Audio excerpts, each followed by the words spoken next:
Hello my friends. Today, I'm continuing the recap of the Korean series Squid Game Season 2. If you haven't watched the previous part, you can find the link in the description and comments. In the previous episodes, Gi-hun was gassed again and transported back to the island. Player 456, welcome back to the game. While Noel returned to the games as a soldier with a triangular mask after witnessing the suffering of the street artist's daughter battling blood cancer. Let's dive into it. Jun-ho plans to track Gi-hun using the tracker embedded in his tooth. Boarding the captain's boat with his squad, they head toward the island's location. Meanwhile, Gi-hun wakes up in the same dormitory from the first season. He notices a strange woman staring at him. As he gets up, she addresses him by his number and tells him she senses he is carrying the weight of many unresolved burdens. I see the wandering souls trapped with you, unable to rest in death. You didn't come here of your own volition. Those vengeful souls dragged you here. And offers to help him clear his karma once they escape. She claims to be a shaman. Their conversation is cut short as staff members enter the dormitory. A square-masked staff member welcomes the new recruits to the games. He explains that over the next 6 days, they will participate in 6 games. Some players begin protesting, outraged by their abduction, while others complain about the cheap and unattractive clothing provided to them. Did you people strip me when you shoved me into this? And where the hell are my shoes? God damn it, that pair was f***ing limited edition.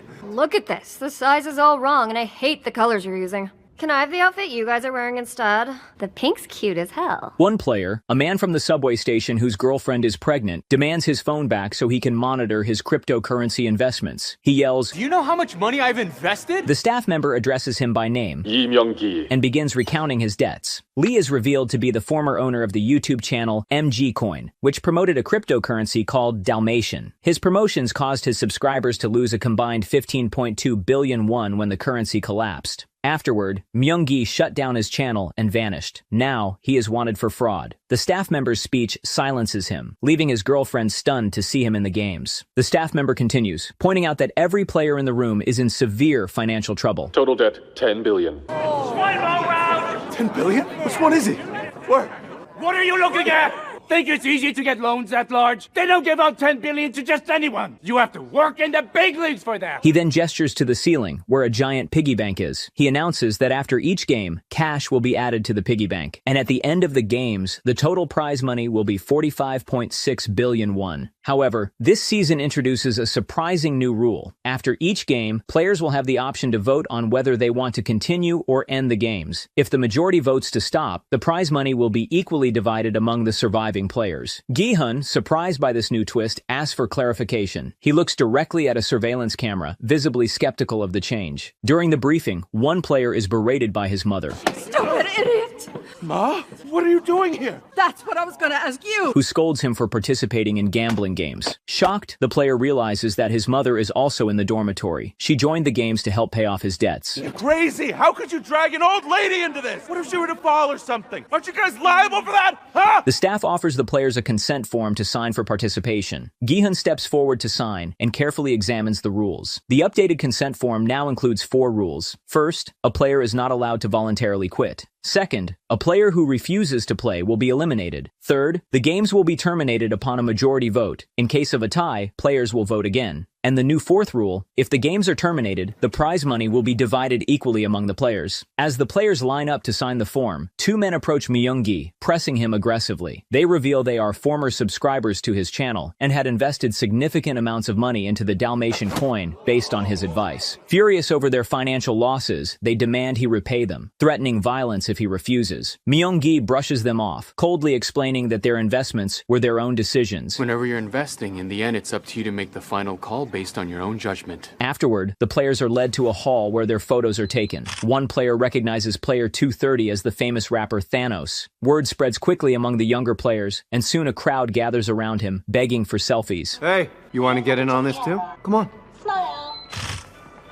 A staff member intervenes, reminding them that only one person can take a picture at a time. Meanwhile, in the control center, the players' pictures are displayed on the floor. Upon seeing a transgender player, an elderly woman turns to her son and curiously asks about the girl. Someone's originally a man, but they transition into a woman after a while. I don't get why a man would want that, though. Shh, quiet. You're one or the other, that's just the way You things can't are. say that, Mom, here. On the way to the first game, Gi-hun is approached by his old friend Jung-jae, who is shocked to see him alive. Jung-jae explains he hasn't heard from Gi-hun in 3 years. In the meantime, Jung-jae has lost his business and gone through a divorce. course. Gi-hun sternly advises him to take the game seriously and to stay behind him once the game begins. Meanwhile, Junho and his squad approach the source of the GPS signal. The captain expresses concern about Junho's heavily armed team, prompting Junho to explain. He reveals that he found someone who survived the games, but the guy was abducted and dragged back to the games. However, they manage to implant a tracker on him. As they get closer to the island, Junho explains that there must be infrastructure, such as roads and helipads supporting the games. They land and track the signal to its source, only to find a fisherman with the tracker in a can of worms for bait. The man confesses that someone at the dock handed him the leftover bait without explanation. Meanwhile, the players are brought to a large field for the first game, red light, green light. Feeling uneasy, Gi-hun discreetly checks his fake tooth and is alarmed to discover the tracker is missing. He quickly realizes he's in serious trouble. In the control center, the front man is approached by an officer in a black jumpsuit who informs him that everything is ready for the first game to begin. On the field, Gi-hun stands in front of the players and warns them that this is no ordinary game. He insists that anyone who moves will be killed. Most players think he's crazy. We're all gonna die playing red light, green light? Really? But his stubbornness and serious tone begin to sway a few. Some players accuse him of trying to frighten them to gain an advantage in the game. I think he's just trying to freak people out. Then he wouldn't have to share the money, he could win all of it. Hey, you bastard, you're not fooling us! Meanwhile, Thanos flirts with a girl, mocking Gi-hun and making light of his warnings. As the game begins, Gi-hun takes charge, commanding the group on when to move and when to freeze. He cleverly covers his mouth with his elbow to prevent the doll from detecting his lip movements. Hold still! The front man observes the game while sipping alcohol and listening to jazz played by eerie mechanical dolls. What the hell are you doing? Is this a friend of yours? No, never met him. The game progresses smoothly until a bee lands on the neck of the girl Thanos is flirting with. Thanos points it out, causing the girl to move. A gunshot rings out, and the girl collapses with a bullet through her head, proving Gi-hun's warnings were correct. Gi-hun quickly orders everyone to remain calm, but panic spreads among the players. One woman begins screaming and is immediately eliminated, setting off a chain reaction as several players try to flee. Chaos erupts, and many players are killed before Gi-hun manages to calm the remaining group. Hold still!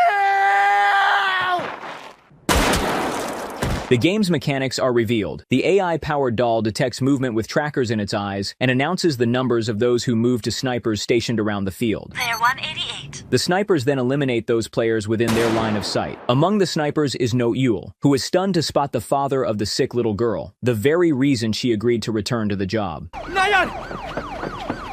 Gi-hun explains that the doll has trackers in its eyes and suggests forming lines to use each other as cover while advancing. Meanwhile, Thanos sneakily pulls out a big-ass Christian cross with a hidden compartment filled with tablets. He swallows one of the tablets, visibly lifting his mood. It's baffling how the staff allowed him to bring such a conspicuous item into the game. I suspect it was intentional. Feeling emboldened, Thanos begins intentionally pushing other players, seemingly for his own amusement. The pregnant girl struggles to keep going, visibly weak and unsteady. The old lady tells her to stay close, promising to take care of her. As the players inch forward, everyone moves in fear, except for Thanos, who gleefully enjoys the game under the influence of his Infinity Stones. Gi-hun and Jung-jae eventually make it to the finish line. However, a player near the end moves when another girl collapses on him. He begs for his life, explaining it wasn't his fault. A sniper shoots him in the leg instead of killing him outright, intending to keep him alive for organ harvesting. The injured player cries out for help, and Gi-hun, moved by his pleas, runs back onto the field to rescue him. Player 120 joins Gi-hun, and the trio makes a daring run for the finish line. They cross just as the timer reaches 0. However, as they celebrate, No-yeol shoots the wounded player square in the head, shocking Gi-hun and enraging her colleagues involved in organ smuggling. Hey, number 11. Was that you? He lost, so I took him out.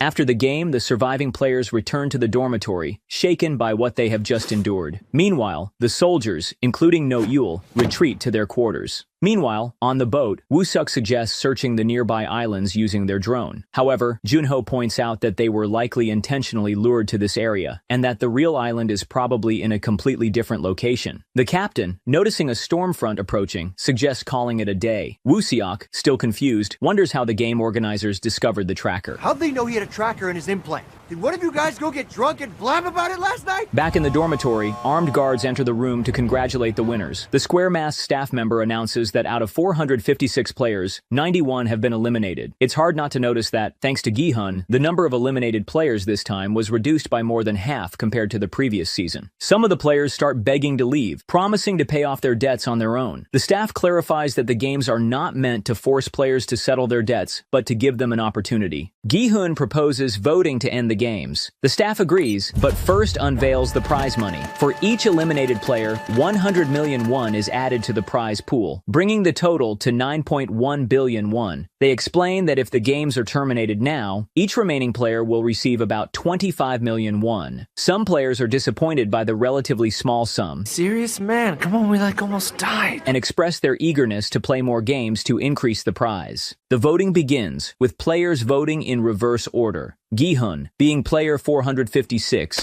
votes first, pressing the X button to quit the games. The shaman woman starts shouting her bizarre statements about fate and destiny. No matter how hard you try to fight it, you'll never be able to escape your fate. After voting, each player attaches a corresponding patch to the right side of their chest and stands in the area marked with their choice. During the process, many players vote to continue the games. Gi-hun pleads with them not to risk their lives for money, urging them to think carefully. Some players accuse Gi-hun of trying to manipulate them through fear. You kept going on and on about how we were all gonna die, and I got so nervous that I was almost killed out there. But others defend him, pointing out that many survived thanks to his leadership. The tension rises as Gi-hun reveals that he has played these games before. I said I played these games before! And that everyone who played alongside him was killed. Player 100, Jung-jae, who has the largest debt of 10 billion won, argues in favor of continuing the games, noting that they have the winner of the previous games among them, so there's nothing to fear. We have to end this right now, so we can get out of here alive! Everyone!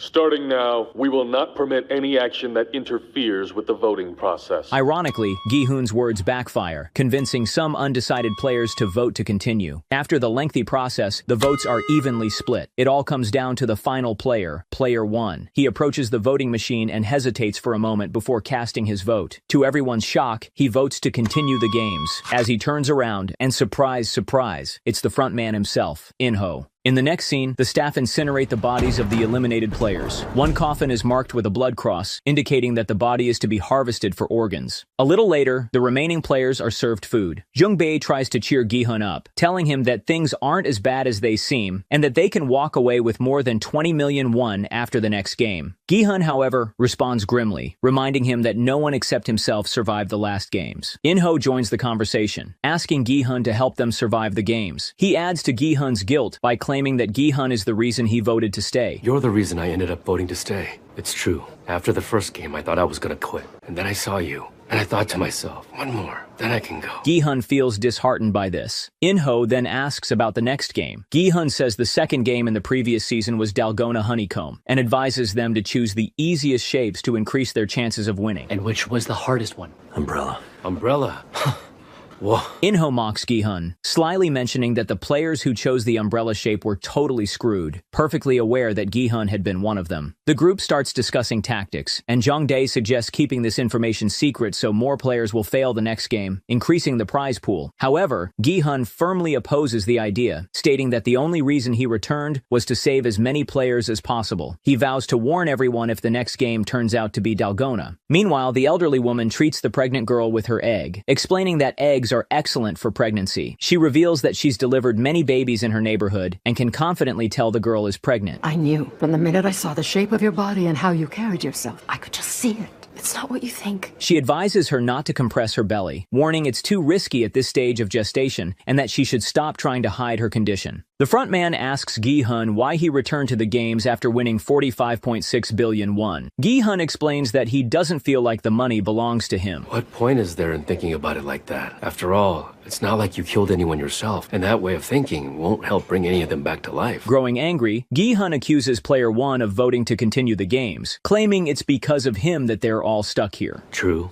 I was the last player to press O. It wasn't just me, though. There's 182 other people who wanted to stay here. Yeah, and 182 more of them who wanted to get the hell out of this place. If I hadn't pressed O, if I'd hit X and we'd all gone home, you think they'd appreciate what I've done? If one of these people ran into me years from now, do you think they'd say they were happy I voted to go? That they ended up with a great life after all? Jung-jae intervenes, attempting to de-escalate the tension by urging them to focus on their next move instead of blaming each other. Player 388 introduces himself as Dae-ho and asks to join Gi-hun's team. He admits that he was impressed by Gi-hun's performance during the first game. Hold still! That was awesome! The team hesitates at first, but when Jung-bae notices a Marine's tattoo on Dae-ho's shoulder, he quickly accepts him. Jung-bae, also a former Marine, bonds with Dae-ho, and the two quickly become friends. Meanwhile, Thanos and his new minion continue pressuring Myung-gi for their cryptocurrency losses. This time, they openly beat him in front of everyone. Despite the growing tension in the dormitory, none of the players, including the two Marines, dare to intervene. The frontman, In-ho, steps in and calmly asks the bullies to stop. When Thanos threatens him, In-ho effortlessly overpowers them, forcing the young men to beg for their lives. In a moment of barely restrained fury, In-ho nearly kills Thanos but stops himself. It's evident he harbors deep, hidden pain and anger. The other players applaud him, calling him a hero. Meanwhile, Jung-bae discreetly hides his Marine's tattoo. Later that night, In-ho notices Gi-hun awake and approaches him for a conversation. The two apologize to each other for their earlier argument. In-ho then begins to share his real story, but he speaks in the present tense, as if his wife were still alive. My wife back home is very sick. He reveals that his wife was diagnosed with acute cirrhosis and desperately needed a liver transplant. During her hospital stay, they discovered she was also pregnant. Despite the risks, she chose to keep the baby, even though it could cost her life. Struggling to find a donor, In-ho borrowed money from everyone he could, but it was never enough. One of his oldest clients heard about his situation and offered to help by lending him money. While it wasn't technically a bribe, it appeared suspicious, and In-ho was fired from his job as a result. After I'd given them my best years. Entering the games became his last hope to save his wife and unborn child. I know what you meant, Mr. 456, about the prize money. What it costs. I really do. But still, I have to win that prize money, even if the cost is other people's lives. I want to use it to save my wife and our child.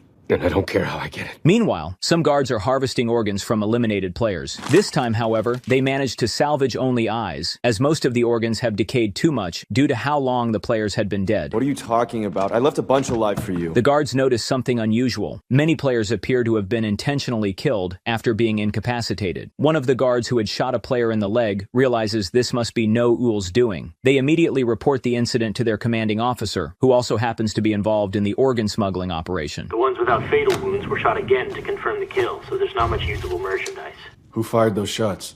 I think it was number 11. No Ul is summoned to the officer's office. A guard escorts her there, where she is ordered to remove her mask. The officer reminds her that he explicitly told her not to interfere unless she was willing to assist with their operations. She refuses, claiming she was simply doing her job. The officer recalls the day he first met her 7 years ago. She had been lying in a hospital bed after an intense ordeal. He had been told that No Ul had killed an entire team pursuing her with just one rifle and managed to cross the heavily fortified demarcation line on her own. He reminds her that he gave her this job and that she should be grateful for the opportunity. And I'll always be grateful for your help, sir. Then you should do what you're told. Sir, I don't think I will. He assumes she's worried that the front man will find out and reassures her that this time everything will go smoothly, as they've hired a doctor as a guard, unlike last time when they relied on a player to perform the surgeries. There's no way anyone's going to find out about it, and even if they do, That's not my issue. Then what is it, huh? Despite his attempts to convince her, No Ul stands her ground and leaves the room. Back in Seoul, Jun-ho visits his ex-boss and asks for help in finding the mysterious island. I need you to help me, sir. Okay. At this point, what else can I do, huh? Look for that stupid island again or something? Yeah.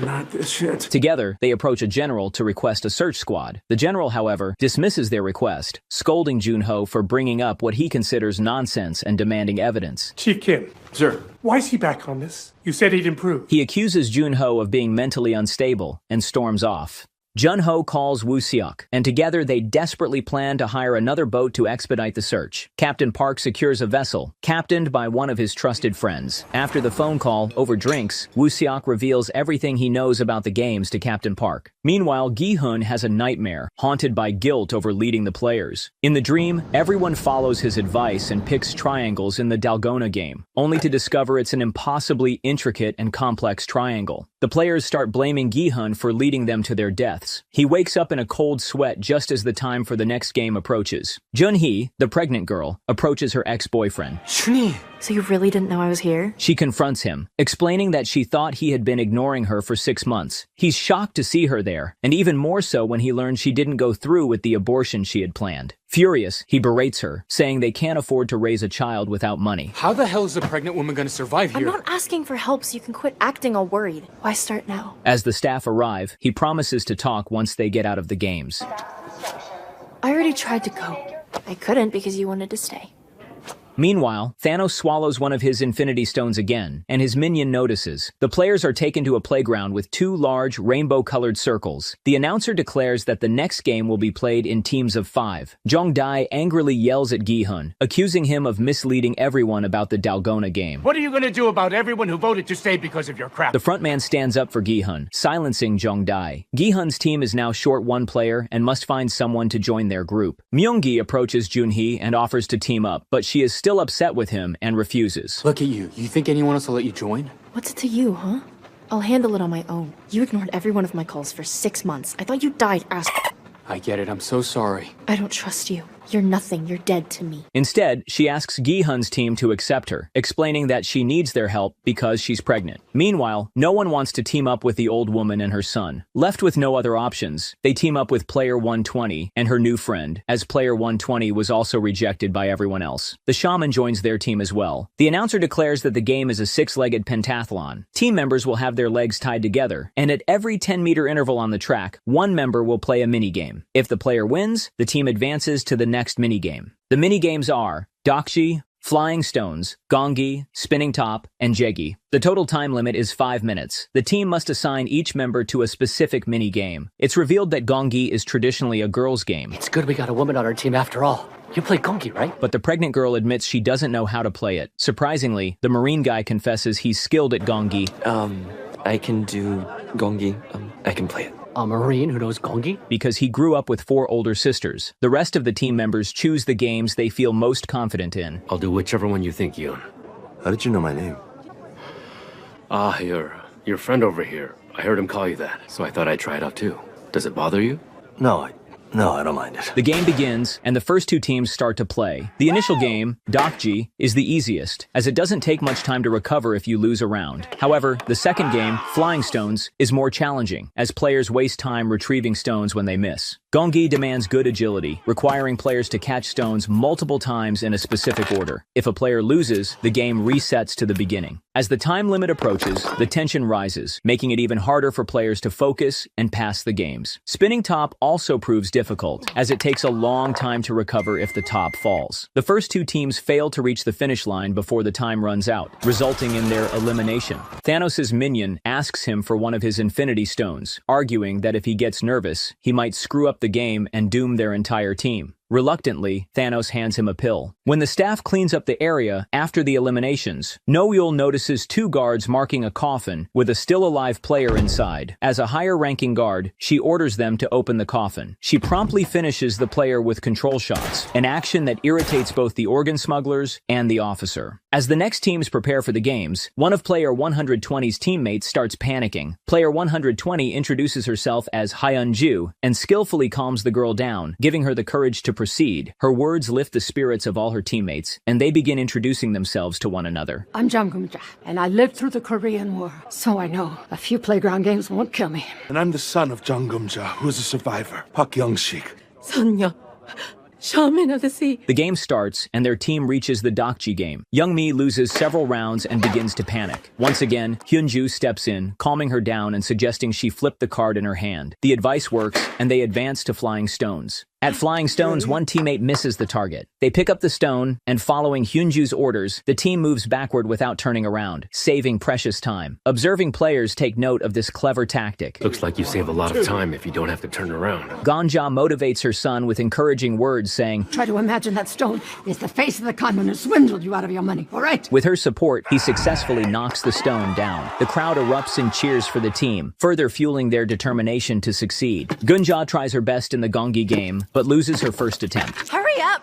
You'll have... Now, her son motivates her with encouraging words. Mom, didn't you always say During the war, you used to play Gong Yoo with bullets? She nearly completes the game, but freezes before the final and most challenging move. Once again, Young-sik finds the right words to boost her confidence. Ma, think of it like this. Try to pretend that's the hair that each dad cheated with. And she finishes the game with ease. Next, the shaman takes on the spinning top game. Struggling to wrap the rope around the top, she panics and fails repeatedly. Frustrated and overwhelmed, she begins praying to her gods and eventually bursts into tears. Hyunju steps in with a different tactic, snapping the shaman out of her panic with a series of motivational slaps. If you give up now, I'll kill you before any of your damn gods can. Refocused, the shaman successfully wraps the rope and passes the game. Now it's Hyunju's turn. The rule for her game is simple. She must bounce the toy 5 times with her feet. She asks her teammates and everyone around to turn around and not watch her. With her focus unwavering, she completes the task on her very first attempt, allowing the team to cross the finish line just 1 second before time runs out. The team's dramatic success inspires and motivates the remaining teams. More teams successfully finish the games, but tragically, some do not and are eliminated. As time goes on, only 2 teams remain, Gi-hun's team and another. Gi-hun's team quickly clears the Deok-su game on their first attempt. Jung-jae follows by easily knocking down the stone in the Flying Stones game. When it's time for the girls' game, Gong Yoo,